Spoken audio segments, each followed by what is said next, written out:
Some people just don't get it. Yeah, they just don't understand what's happening in today's real estate market. And I'm, I guess, as surprised as many, although I'm seeing it every day, every hour. And hey, if there's a home that you really, really think is your forever home, you can't just play around and say, well, we'll try this number or whatever. If it's a home that is really the one that you've looked for and it's meeting all of your needs, you've got to really put a very aggressive, serious offer in. And for some folks, hey, it means they need to lose a few opportunities before they realize that this is the way today's real estate market is. Now, people are talking about a bubble and it's going to burst and what, you know what? That may happen.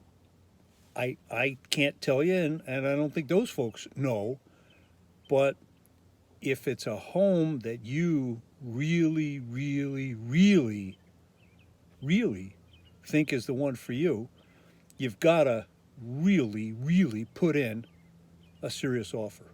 Really.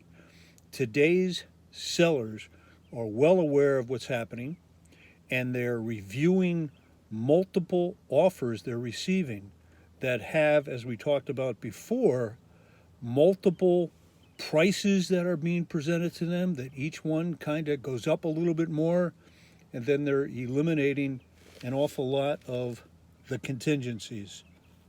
And if you're out there looking for today's best deal, today's best bargain, you're going to be spending an awful lot of time being disappointed because it's just not happening. Now, are there inklings of more inventory coming on?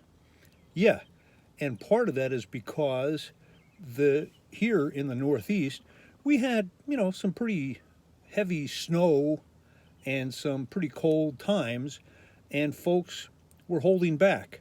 So, as slight an inventory as we were having anyway, it was even less.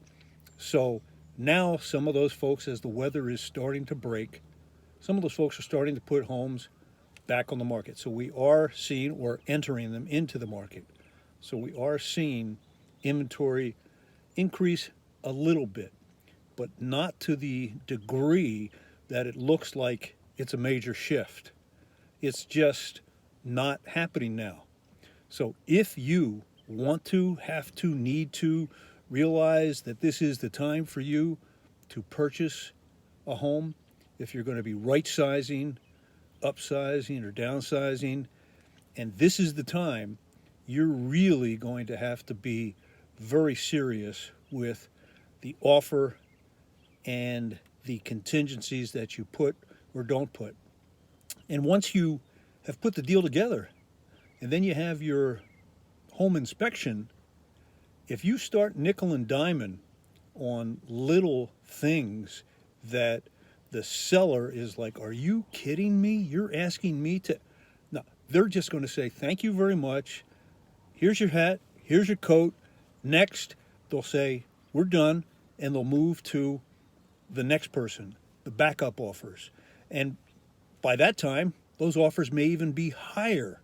So be very careful on how you and your agent are presenting your offers and what you're asking for once you've made the quote deal for purchasing of the home and you've done your home inspection. It's not doing you any good to think, all right, I'll offer this price, and then during the home inspection, we'll find things and then we'll say, well, we need a credit or we need this redone or whatever. The sellers will say, thank you very much. This is just not the situation for you, and we'll move on. We'll take someone else's offer. So be very, very careful on how you handle that. If you have any questions, need some advice, want to just bounce off what's going on in today's market, reach out to me, Fred Gomberg, Berkshire Hathaway, Fox and Rose Princeton. I've been out this weekend pretty aggressively with buyers, and have met with a couple of sellers that are thinking now may be the best time for them to put the home on the market. So let's talk about it. Let's see if the situation is right for you. You make it a great day, stay safe, and I'll catch you on the next update.